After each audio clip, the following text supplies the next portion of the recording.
Ja sam Dragana Kojičić, a ovo što trenutno radimo jesu završni slojevi blatnih maltera. Nalazimo se u Mošorinu, u budućem centru za zemljanu arhitekturu. Obnavljamo jednu 100 i nešto godina staru kuću od zemlje i ovo je dnevna soba. Ovo je prostor u kome se trenutno nalazimo i ostale su nam još završne obrade svih zidova i podova.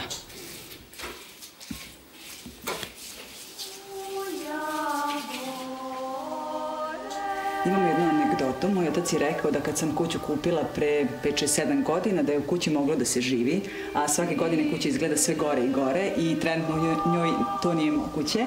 Prvo smo, dakle, videli šta su problemi kuće, zaštitili smo je od daljeg propadanja, ogulili smo sve što je postojalo, bukvalno smo dekonstruisali godinama ovu kuću, kopali ove podove, 40 cm zemlje iznosili, stavljali šljunak, stavljali nove slojeve podova i ideja nam je da koristimo ove prirodne lokalne materijale, prvenstveno zemlju, ali ne na način na koji se to radilo i dakle ne da vraćamo kuću u ono stanje u kom je ona bila pre 200 godina, nego da napravimo prostor kakav bismo mi voljeli da imamo.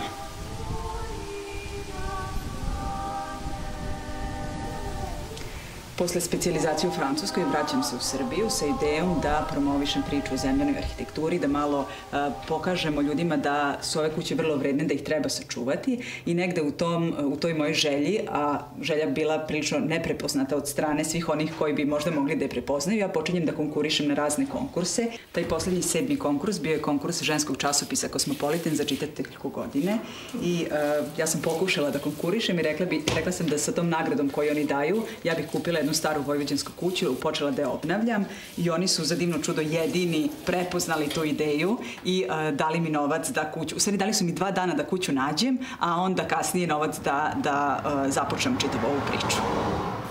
I meni je želja bila naravno da ona bude što netaknutija, da bude od zemlje, što je žiteljima ovde bilo vrlo čudno. Oni su svi nudili neke kuće koje su u boljem stanju, tako da sam se oduševila kad sam je videla, jer bila je bukvalno netaknuta, a stari vlasnik je tu doživeo skoro 100 godina, tako da ja postajem vlasnik kuće i moje kolege iz Francuske, oduševljeni tom pričom, dolaze. Kasnije su mi priznali u stvari da su došli da vide šta to znači početi od nule.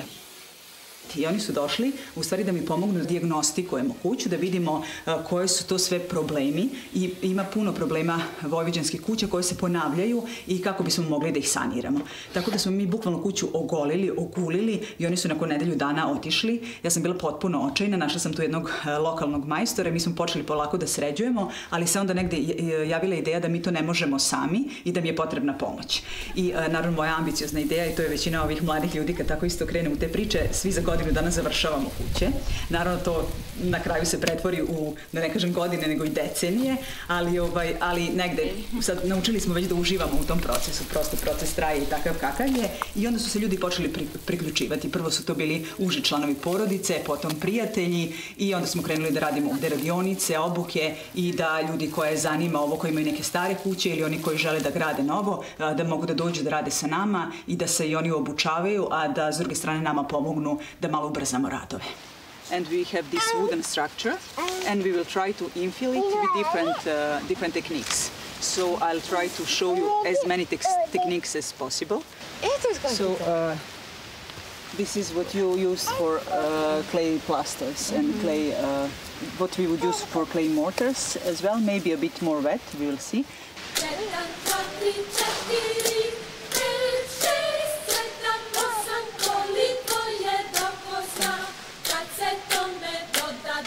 So for unders, you only need 10 to 12% of water, which means you just,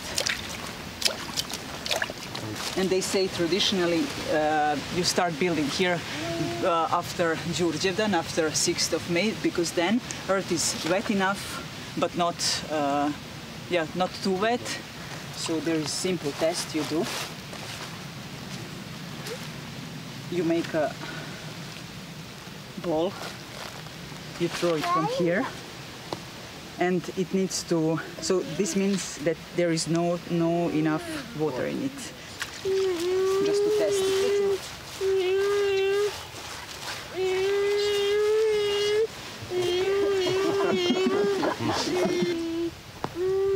So this is too Too wet. much.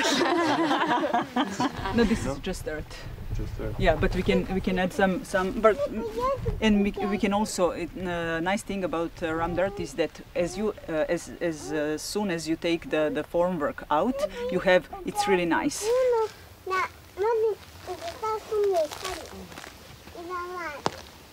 So that's more or less what we should have. Okay, so let's do like that. So first layer with pebbles, then without, and then we can also use yellow earth just to see how it looks. Then ram dirt, cob, light clay. Ipak mi donosimo gore da pravimo zidić.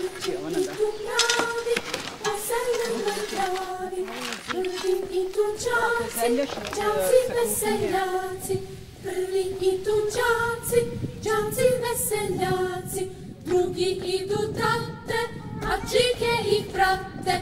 Drugi idu tate, a čike ih prate. Treći su redari, da se red ne kvari. Treći su redari, da se red ne kvari. Na kraj ide deda, ide izvan reda. Na kraj ide deda, ide izvan reda. Arhitekta Ginder je u svojoj knjizi Vojvođanske kuće od naboja rekao da je jedna kuća prosječne veličine od naboja, odnosno njeni zidovi, mogla da se podigne za 10 dana do 2 nedelje, što je prilično kratko vreme, ali upravo zbog tih moba, dakle cijelo selo, osim majstora koji su je gradili, čitavo selo bi se skupilo, dolazilo, pomagalo i taj princip se zadržavao i ljudi su na taj način gradili kuće, ubrzavalo se jer ovo je stvarno onako vrlo dugotrajan i onako težak proces. Tako da je to nešto što je predivno i negde smo, neki mali deo toga mi pokušavamo i ovde da održimo.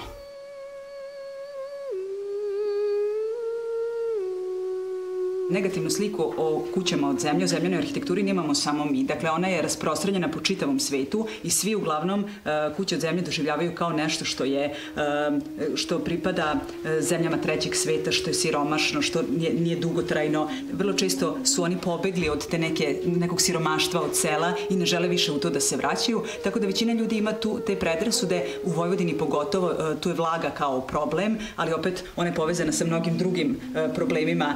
Nekad su postojali kanali, sve je bilo odvodnjavano i tako dalje. Sad se pojavlja ova vlaga koju zatrpali smo sve kanale, prosto nismo dozvolili toj vodi da ode i sad onda krivimo kuće od zemlje. Pa recimo tu su glodari, tu su insekti koji bi se uvlačili, ali kada se kuća uradi na pogrešan način, dakle kada ona nema te dobre, Englezi ih zovu dobre čizme i dobar šešir, odnosno dobre temelje, hidroizolaciju i krov, onda se ti problemi javljaju, ali ako se ona uradi na dobar način, dobrim principima, ti zidovi mogu da traju vekovima.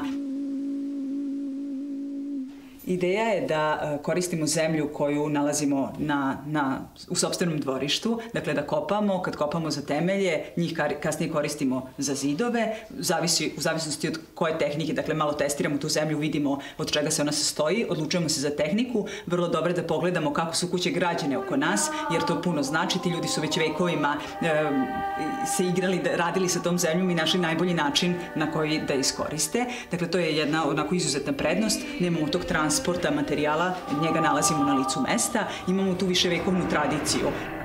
To često kažemo za vojvođanske kuće, da leti hladi, a zimi greje. U stvari, ti zidovi su toliko debeli da oni sporo upijaju tu toplotu i onda je polako otpuštaju. Tako da njima treba puno da se zagreju i često kažu kako su kuće od zemlje dobri izolatori, ali to nije istina. Dakle, zemlja nije dobar izolator, ali prosto ona tom svojom debljinom to nadomešćuje. Ona je taj termički regulator. I ona ima jednu isto izuzetnu sposobnost, a to je da izvuče višak vlage iz vazduha i po potrebi ga oslobađa. Dakle, imamo uvek te prijatne atmosfere u kućama od zemlje.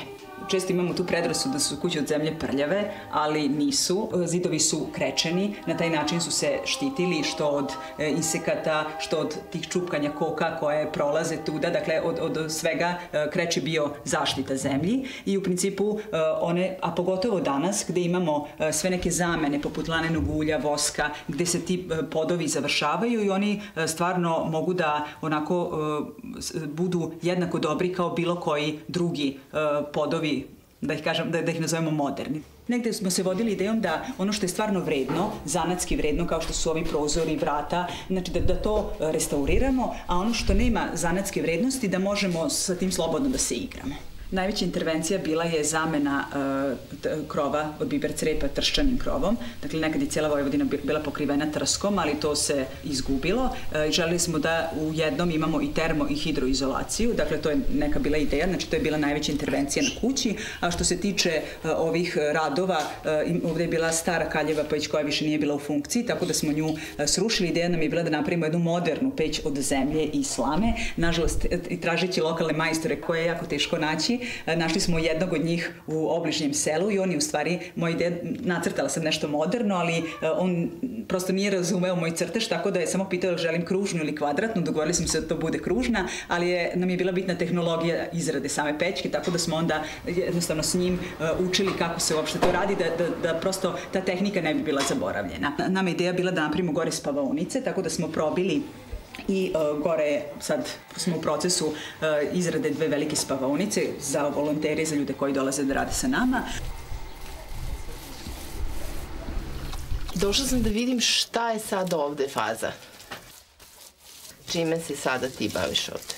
Pa ja nanosim blatni malter na postojeću konstrukciju zida od slame. Nanosim kombinaciju blata i to sam baš htjela da pitam, je li to samo blato ili? Ne, blato i seckana slama. To je jedna od mogućih kombinacija za blatni malter. Pošto imamo konstrukciju od slame, onda nanosimo sitniju slamu, seckanu slamu kao drugi sloj. Preko toga će ići treći sa plevom ili peskom. Mogu li ja to sad da probam? Naravno. A šta da radim? Pa, evo ja ću da ti dodam. Možeš da uzmeš malo. Da probam, jel treba da mesim ovo nešto? Da, možeš malo da pokosiš, bit će lakše. Prvo se nanese malo vode na zid i onda možeš rukom da naneseš. Ali morat ću da pređem tu, odavde mi je nezgodno. Može, slobodno.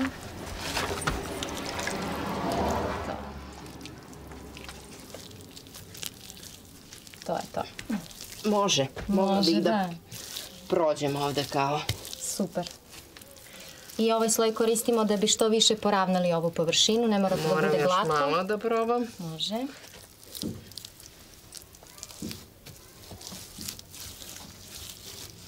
To je to.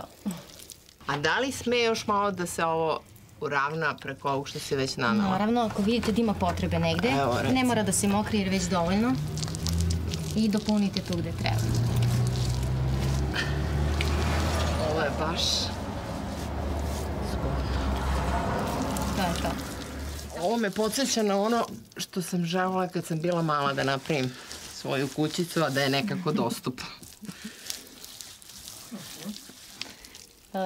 Još kao student arhitekture sam čula, na internetu sam saznala za pojam zemljane arhitekture i saznala za Draganu i to što ona radi u Mošorinu.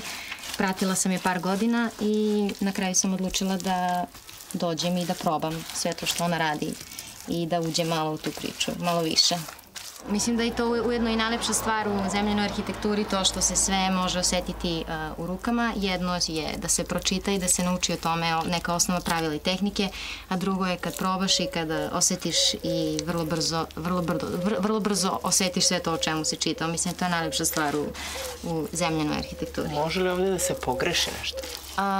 Pa može, naravno, ali dobra stvar je što može ista greška da se skloni, potopi se malo vodom i proba se ponovo. Tako da greške su dobre, na njima se najbolje uči. Ovde radimo zid od naboja. Zidovi od naboja su mnogo deblji, tamo 40-50 do metra. Ovo je sad jedna mala improvizacija, zato ne idemo visoko, nećemo raditi.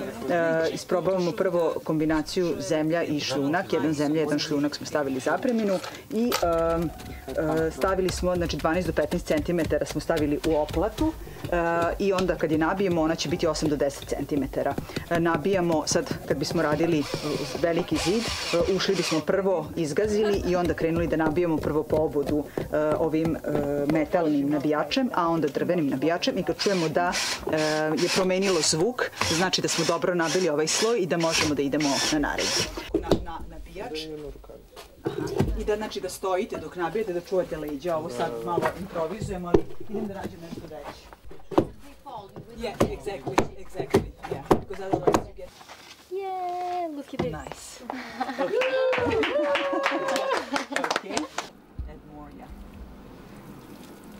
se konstrukcije. Naravno. Okay, so... Another one? Yeah. Yeah? Girls.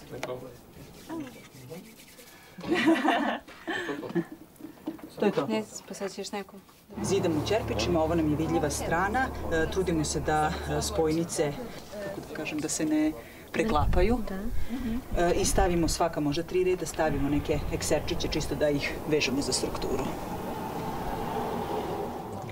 S ove strane dano, pošto ti je ova vidljiva strana da se vidi, da bude ravno. Uvek pazite, Pa da bude ravno? Znači da bude u ravni sa, sad ovde nećemo moći, ali u principu, evo, u ravni sa ovim. Znači jer nam ta strana je vidljiva i ona nam je bitna da bude lepa. Zove se bublje, inače, bar u Vojvodini. Znači, kod nas kao tehnika se ne koristi za gradnju zidova i to je kombinacija zemlje i slame, obično dugačka slama i jedino za što mi ovde koristimo jeste u stvari su pećke, ove proste peći. Za to se koristilo. Znači, ne postoji i ono što je prednost u gradnji, danas je vrlo popularna tehnika, je to što se ne prave ravni zidovi. Znači, može da se napravi neka loptasta, elipsasta ili već kakva god kuća i u tom smislu daje slobodu da ljudi kreiraju da to izgleda kako oni žele. Pa da počnemo.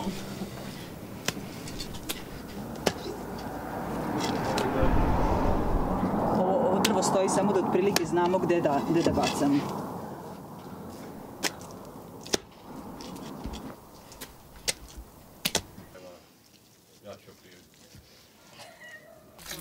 Radili smo ovde naboj, ovde imamo ćerpiče koje smo zidali blatnim alterima, ovde smo radili bublje, radimo do pola negde pa ćemo od pola raditi druge tehnike i ovde na ovoj poslednjoj, s obzirom da smo ovako u kosini da je prilično nezgodno, napravili smo drvenu strukturu i stavljamo zemlja slamu, pravimo kao neke vrste kobasice, odnosno u stvari ono pravo što zovemo bublje ovde po vojvođanski.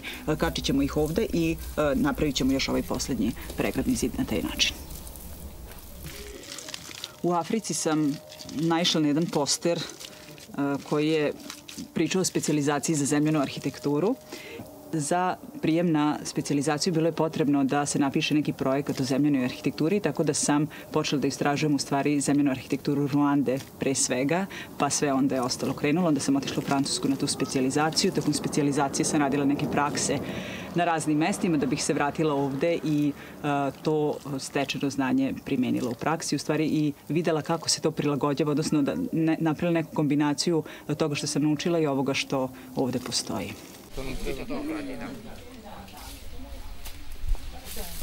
Sad je malo više vode. Da, mi često kuće od zemlje smatramo nedugotrajnim, nedugovečnim, ali postoje primeri u širom sveta koji pokazuju da one traju stotinama godina. Dakle, to nije problem do samog materijala. Problem je toga da poznajemo dobro materijal. Ako i god materijal da koristimo, i ako pogrešno gradimo, ako te neke pogrešne principe ponavljamo, prosto nije bitno da li je kuća građena od, nazovimo ih, tih starih tradicionalnih materijala ili od modernih, kuća koja se ne održava, u kojoj ne žive ljudi, ne može da traje dugo, prosto ona sama se vraća negde zemlji. Da, dobro. Osim toga, jedna od stvari koju ja najviše volim je to da ona ne može da ošteti, dakle s njom možemo da radimo golih ruku, ne moramo da stavljamo rukavice, zaštitne naočare i ostalo, dakle i može cijela porodica da učestvuje, od onih najmanjih do najstarijih mogu da zajedno učestvuju u tom procesu, sa zemljom nema greške, možemo da recikliramo vrlo lako, skinemo, srušimo neki stari zid, samo dodamo vodu i ponovo je koristimo i bezbroj nekih drugih osobina koje možda nisu sad toliko bitne, ali kažem, možda taj lipi aspekt koji okuplja sve ljude zajedno i koji im omogućava da nešto zajedno stvaraju, kreiraju, je možda nešto najlepše od svih prednosti zemlje.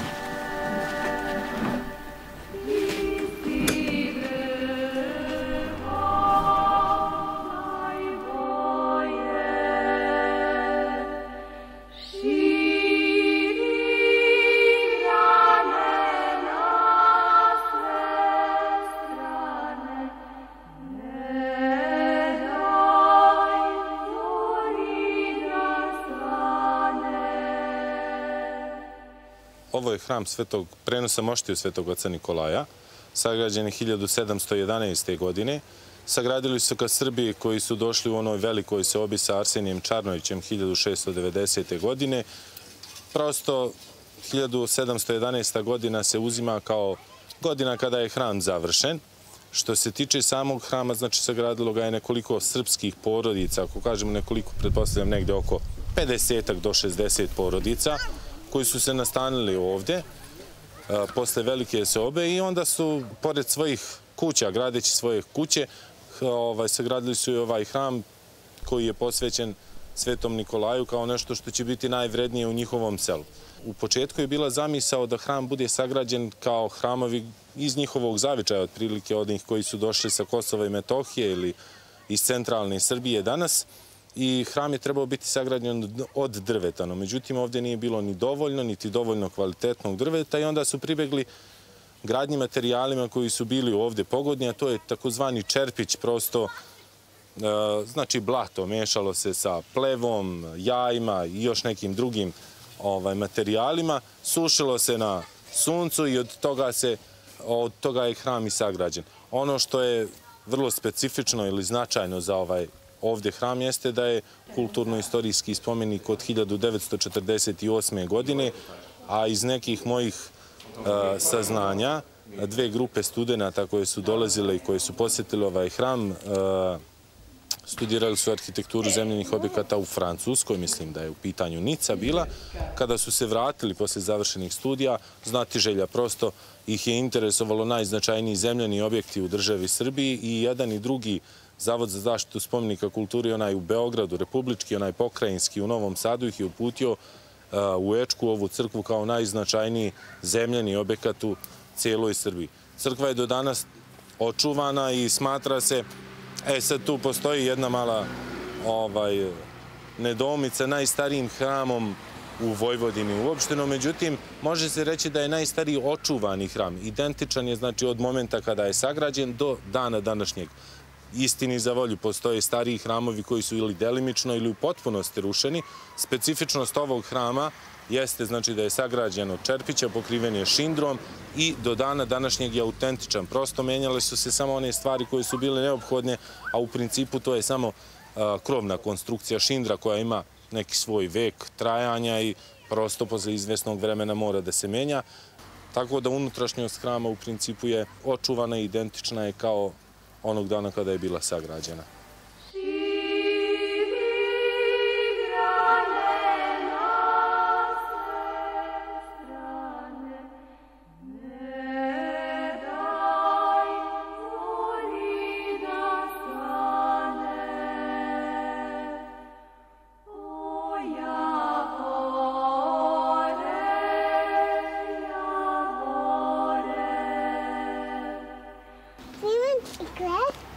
Kreč i malter, blatnjavi,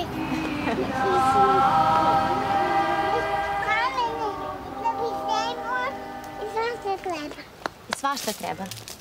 Hej, kovaču, kucli bolje da zaječi na kovanj. Gvožđe moraš pokucati.